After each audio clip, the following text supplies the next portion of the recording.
আন্তর্জাতিক যোগ দিবস 2026কে সামনে রেখে আজ কলকাতায় দেখা গেল উৎসাহের এক অনন্য ছবি।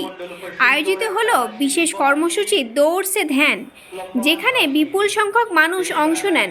এই কর্মসূচিতে উপস্থিত ছিলেন পশ্চিমবঙ্গের মুখ্যমন্ত্রী শুভেন্দু অধিকারী এবং কেন্দ্রীয় আয়ুষ প্রতিমন্ত্রী প্রতাপরাও যাদব। দৌড় শেষে অংশগ্রহণকারীরা ঐতিহাসিক রাইটার্স বিল্ডিং প্রাঙ্গণে একত্রিত হন। সেখানে মুখ্যমন্ত্রী এবং কেন্দ্রীয় মন্ত্রীর নেতৃত্বে অনুষ্ঠিত হয় কমন যোগা প্রোটোকল। অনুষ্ঠানে বক্তব্য রাখতে গিয়ে প্রতাপরাও যাদব বলেন, সুস্থ এবং সচেতন জীবন গড়ে তুলতেই যোগব্যায়ামকে দৈনন্দিন জীবনের অংশগ্রহণ করে তোলা অত্যন্ত জরুরি। তিনি সকলকে আন্তর্জাতিক যোগ দিবস 2026 অনুষ্ঠানে সক্রিয়ভাবে অংশগ্রহণের আহ্বান জানিয়েছেন।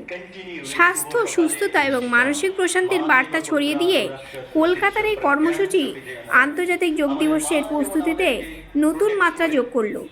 এমন আরও গুরুত্বপূর্ণ খবর পেতে চোখ রাখুন নিউজ বাংলা লাইভে।